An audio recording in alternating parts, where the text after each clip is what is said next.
Hermanos, hermanas, me da tantísimo gusto poder hablar con ustedes, reflexionar con ustedes sobre el evento guadalupano.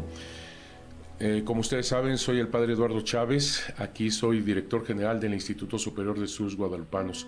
El venerable Cabildo, junto con el arzobispo don Carlos Aguiar Retes, arzobispo primado de México, han tenido a bien darme esta encomienda de ser teólogo magistral guadalupano del Cabildo. Hace mucho que fui también postulador de la causa de canonización de San Juan Diego y secretario de la quinta visita del Santo Padre cuando canonizó a Juan Diego. Eso fue el 31 de julio del 2002. Así que estamos muy contentos de poder hablar de todo esto y subrayo todo esto que fue el proceso para la canonización de San Juan Diego.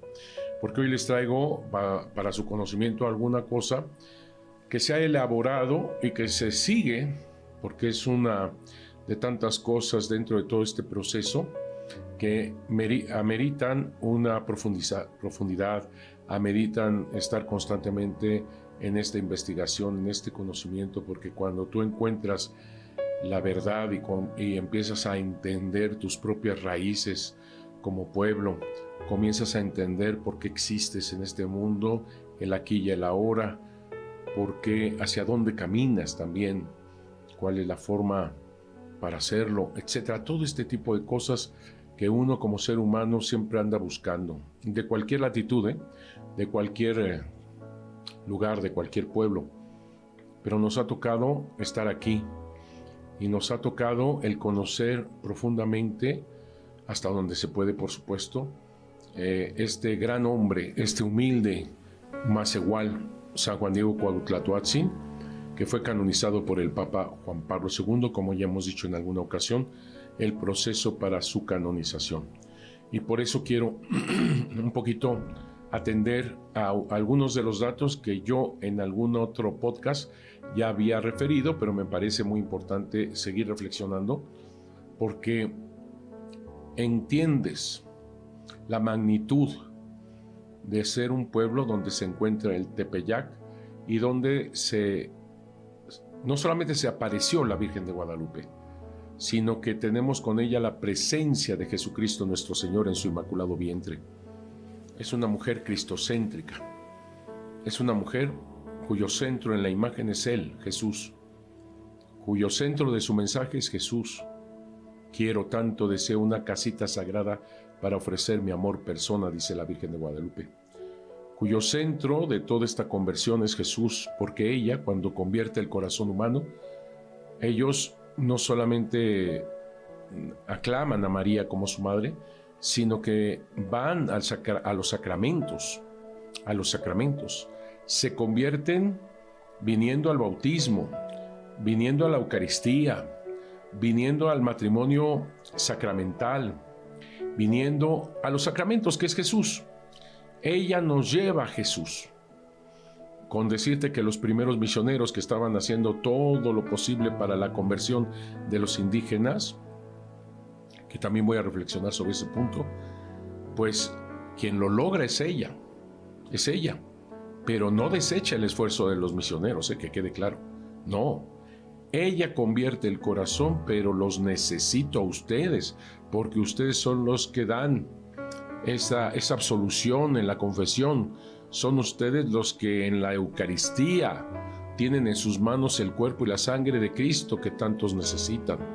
Así que María de Guadalupe convierte el corazón y hace plenitud en aquellos que entregaron su vida porque se sienten con esa vocación, con ese llamado, y ellos respondieron, y son ante todo los primeros misioneros que llegaron aquí con toda esa expectativa, con toda esa ese buen sentimiento de destruir la maldad, de destruir los ídolos, de destruir a Satanás que tenía clavadas las uñas en el alma de los indígenas. Dense cuenta de eso. Eso a mí me parece muy importante, porque los misioneros a su manera, sí, en su estilo, siglo XVI, no vamos a pedir cosas que, por favor, no tendrían cursos de cómo ver la evangelización actualmente en el siglo XXI, ni siquiera los que estamos aquí. Estamos hablando del siglo XVI a su manera. Algunos la han calificado rudimentaria. Uy, si supieran. Bueno, es ella la que es la primera evangelizadora de este continente. Es ella, como te digo, que convierte el corazón, pero te necesito a ti para los sacramentos, para Jesús. Todo está centrado en Jesús. Bueno, yo a lo que les venía a comunicar es una cosa que se pidió en la Santa Sede. Cuando se inicia el proceso para la canonización de San Juan Diego, te das cuenta que me estoy haciendo paréntesis en lo que te digo, porque hay mucho que reflexionar de cada cosa que te estoy diciendo. Esto de María, esto de cristocéntrica, esto de que viene Jesús en su inmaculado vientre, que es la presencia de Jesús a través de ella. Por eso no es una aparición más, sino que es la presencia con Jesús, delante de Jesús, a través de ella. Cambia toda la situación. Pero bueno, tengo que elegir en este momento que estamos conversando una parte importante dentro del proceso para la canonización de San Juan Diego. En el proceso de la canonización, que más o menos comenzó en 1981-82, con esas primeras cartas que se lanzaron a la curia allá en el Vaticano, para saber cuál sería el proceso, cómo sería el comienzo de todo esto para llevar a los altares a Juan Diego. Sí, ya habían luces en este sentido de ver a Juan Diego como un verdadero santo. Ya habían luces en eso. De hecho, tenemos algunos obispos que ya lo sugerían desde 1929. Es interesante la fecha porque desde el 29, imagínate, cuando es toda esta situación complicada de la persecución religiosa, te recuerdo que es la Guerra Cristera, te recuerdo que la Guerra Cristera es de 1926 a 1929, y ya por esos tiempos se estaba sugiriendo llevar a los altares a Juan Diego. Esto me parece interesante también en otro sentido. Es el año 1929 cuando algunos de la basílica captan en los ojos de la Virgen de Guadalupe, que la tenían muy cerquita, muy de frente, muy cerquita, captan que en sus ojos hay reflejos humanos. 1929. Entre ellos está un señor que se llamaba Carlos Salinas. No el que tú estás pensando, no el que tú estás pensando.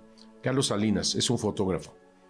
Y Marcué, Alfonso Marcué, que es un dibujante que estaba aquí en la basílica, y yo al inicio un poquito minimicé que fuera un fotógrafo y un dibujante los que captaran los reflejos humanos en los ojos de la Virgen. Hice mal, ¿por qué? Porque tengo que entender, y eso lo entiendo conmigo mismo que soy pintor, que un fotógrafo y un dibujante tienen educado los ojos, la mirada, que ellos ven con mucho detalle y detenimiento, su mirada está educada para ver cosas.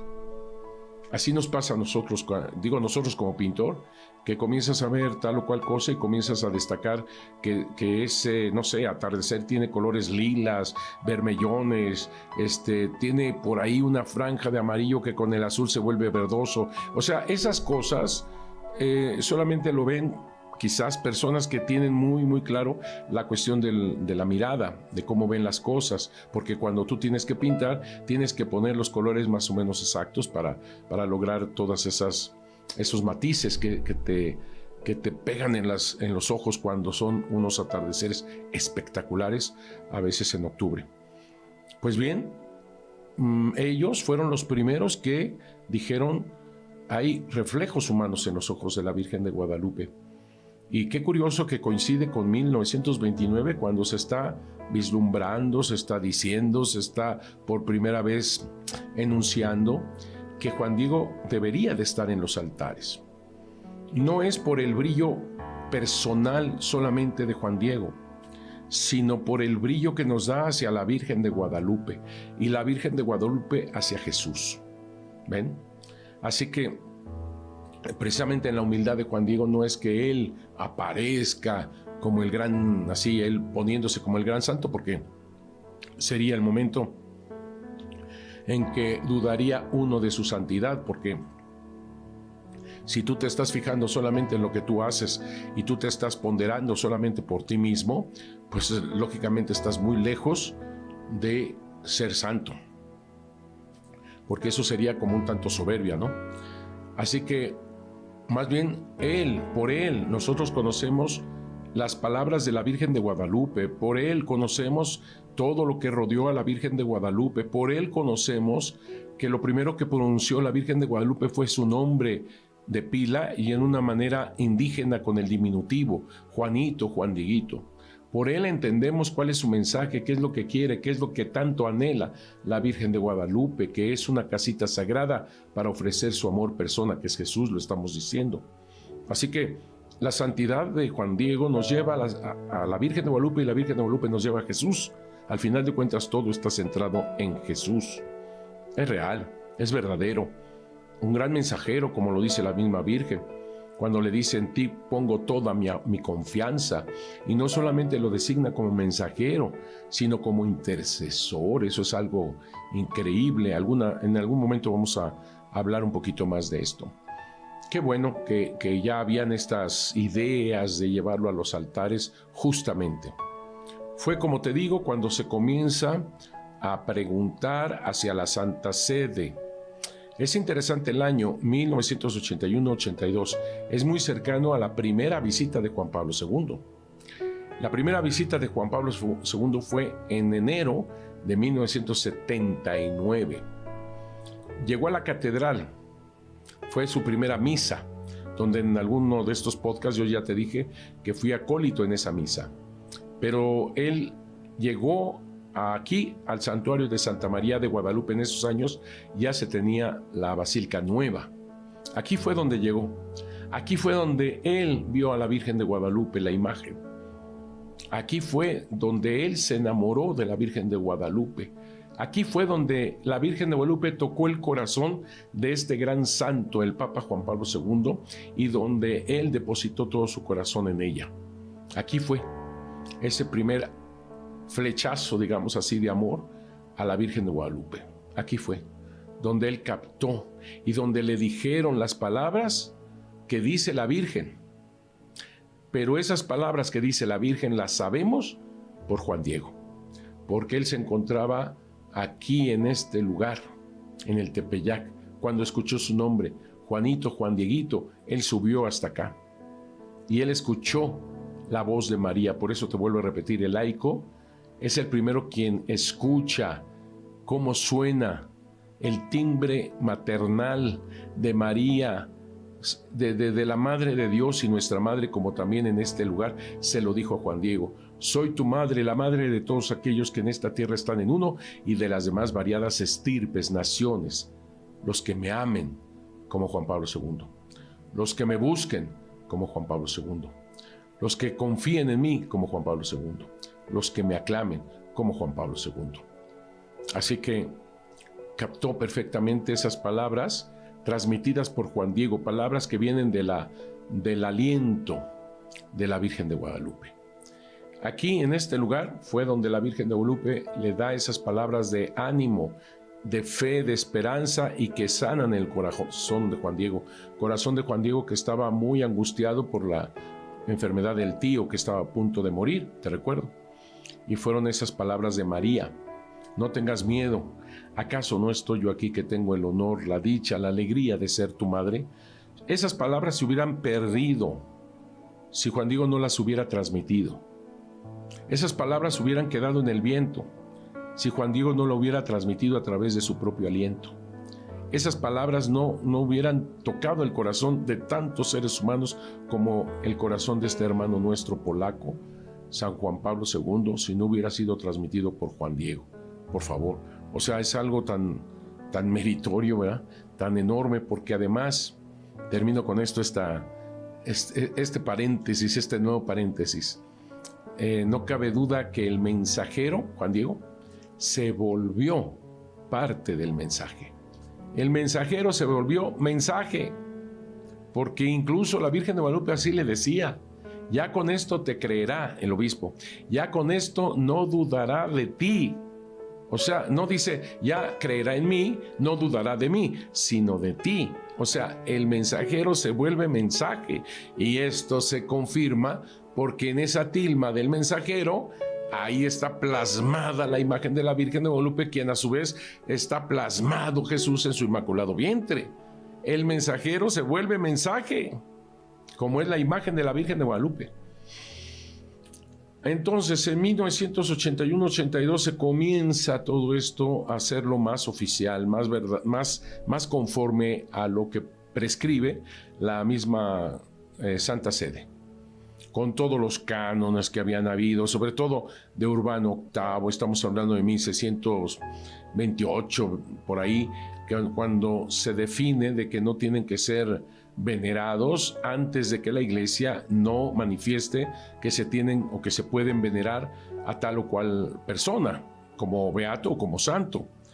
A Juan Diego, claro que lo iban a ver cuando todavía Juan Diego vivía en persona, y los indígenas de Cuautitlán le llaman varón santo, varón santísimo, y lo decían en vida de él.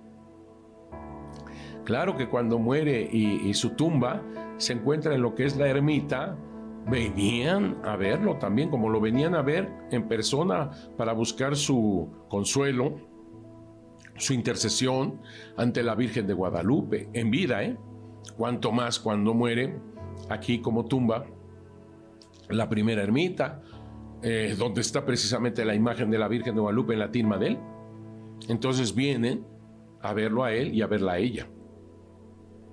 Todo eso se trató de quitar con las nuevas órdenes, digamos, que provienen del Vaticano, que no debe ser venerado, para que pudiera iniciarse una causa, ahora sí, formal y oficial. Qué interesante, muy interesante, porque esto trataban incluso como de hacer perder dónde está la tumba de Juan Diego, precisamente para que se lograra lo que se pretendía después. Así que en 1982 empiezan estas cartas en donde sí se les dice cómo poder hacer este proceso, que no era extraño para aquellos que sabían de derecho canónico. Y así se fue juntando tantos expertos, tanta gente muy capaz, historiadores en su gran mayoría, por supuesto, y algunos sacerdotes. Todos trataron de hacer lo mejor que estaba de su parte. Ahí, por ejemplo, estaba el gran historiador Ernesto de la Torre Villar, que actualmente tiene una obra que se llama, ya murió él, pero tiene esta obra que se llama Testimonios Históricos Guadalupanos, un tomo de este grosor, y estamos hablando de esos años del 80 y tantos, Así que, y tiene 2 tomos en este sentido, de Testimonios Históricos Guadalupanos. Así había historiadores como Monseñor José Luis Guerrero, estaban tantos. De hecho, Monseñor José Luis Guerrero, en 1984, cuando ya se estaba comenzando todo el proceso diocesano y todo lo que se tenía que hacer en este camino, él fue, Monseñor José Luis Guerrero, quien me designó como especialista externo del evento guadalupano. Yo no sé, fue de Dios. Yo creo que de Dios, la elección viene de allá, porque a mí me interesaba el evento guadalupano desde 1978. Bueno, siempre, porque tú naces con la Virgen de Guadalupe por todos lados, ¿verdad? Pero siempre en el tono devocional, del rosario, de los cantos. ¿Quién no sabe desde niño la guadalupana, por el amor de Dios? O sea, tenemos la guadalupana en el ADN. Pero me estoy refiriendo cuando ya se trata de hacer cosas más en el tono histórico, con documentos, con la convergencia de fuentes históricas, etcétera, etcétera. Eso fue en el 78, 1978. Cayó en mis manos un libro de Monseñor José Luis Guerrero, que se llama Flor y Canto del Nacimiento de México. Por cierto, otro paréntesis, quiero decirte que ese libro nosotros en el Instituto Superior de Estudios Guadalupanos lo hemos reeditado, lo hemos editado bajo la anuencia y la actualización que el mismo José Luis Guerrero realizó antes de morir. Porque cuando hubo un momento muy complicado que él estaba al borde de la muerte, quiero decirte, respiraba todavía, salió de esta situación complicadísima, pero obviamente ya muy mermado en sus capacidades, ya estaba muy enfermito, siguió enfermito, no en la gravedad que estuvo, pero salió. Y yo recuerdo que aquí en Allende 11, donde está la casa de los sacerdotes, donde yo en ese momento estaba viviendo, yo procuré cada día visitarlo en su departamento, para que actualizáramos, corrigiéramos ese libro, Flor y Canto del Nacimiento de México. Un libro que él ya tenía antes de todo este proceso para la canonización de San Juan Diego.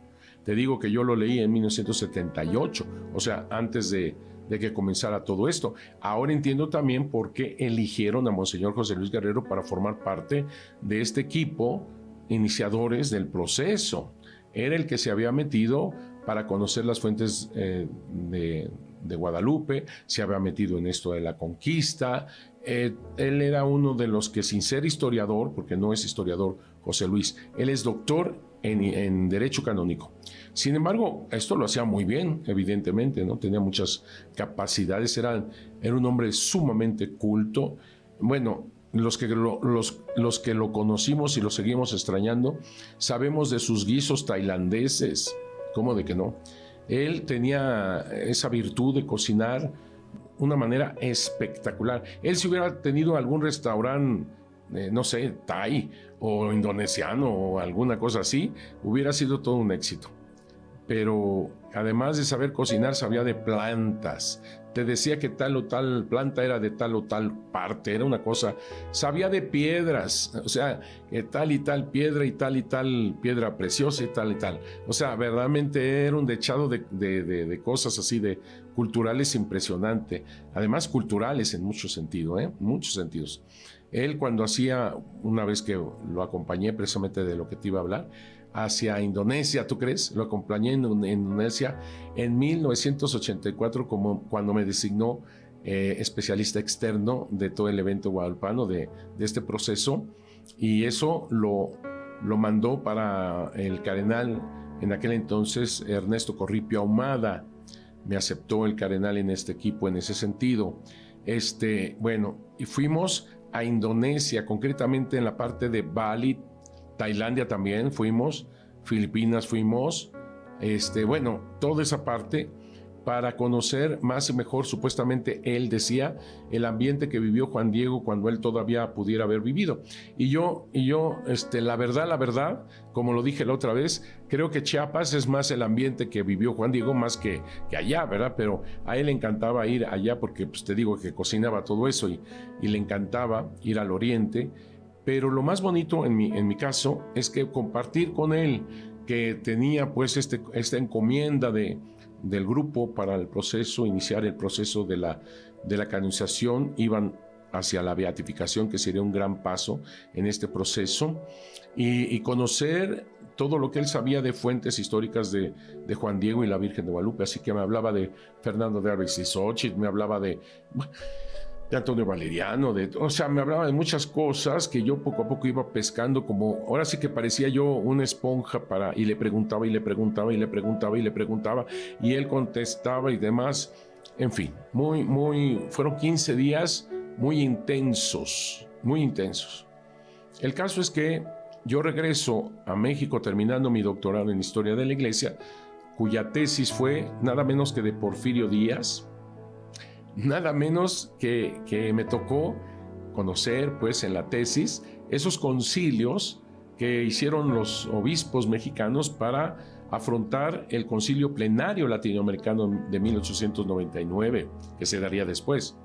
Esos primeros concilios provinciales, tan interesantes, tan importantes, como el quinto Concilio Provincial Mexicano, el de México, que nos tocó aquí en el centro, y que se hace una oración tremendamente bella al inicio, en la introducción de este concilio provincial, como se llamaba. Una experiencia muy, muy importante, muy interesante, porque yo por mi parte iba recogiendo documentación del Archivo Secreto Vaticano, todo lo que cayera en mis manos, sobre todo de otra época, en la época de la cristiada, la época de momentos conflictivos, todo lo que cayera en mi mano de Guadalupe, claro que lo íbamos estudiando y coleccionando, y así cayó en mi mano todo el evento que fue la coronación pontificia, que eso fue un año antes de estos concilios provinciales mexicanos, como fue en 1895 esa coronación. Supe de este visitador apostólico enviado por la Santa Sede, Nicolás Abelardi, perdón.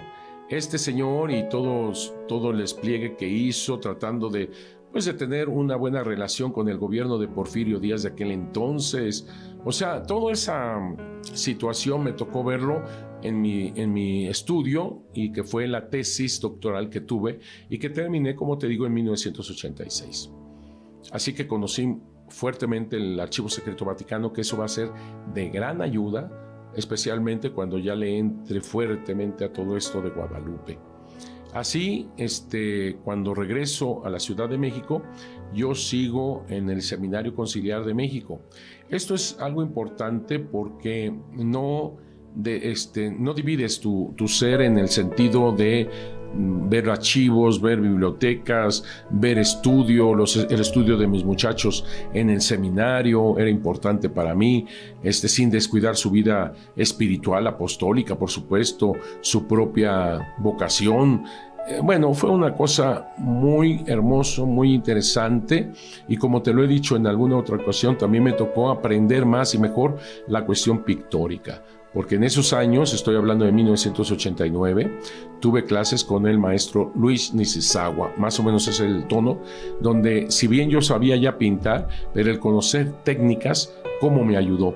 No sé si estoy resumiendo bien para entender cómo la Virgen de Guadalupe te está dando un montón de material, un montón de cosas para que después todo esto se aplique en momentos tan decisivos como fue toda esta postulación para la causa de canonización de San Juan Diego. Y tú que me estás escuchando, te lo digo a ti, no es un accidente que estemos en este momento hablándonos a través de esta plataforma, no es un accidente, sino que por algo estamos hablando de esto, por algo tú estás aprendiendo más sobre el evento guadalupano, es por algo, no es un accidente. Hay una razón importante en tu vida para lograr el tener más claro, más y mejor todo lo sucedido con respecto a la Virgen de Guadalupe.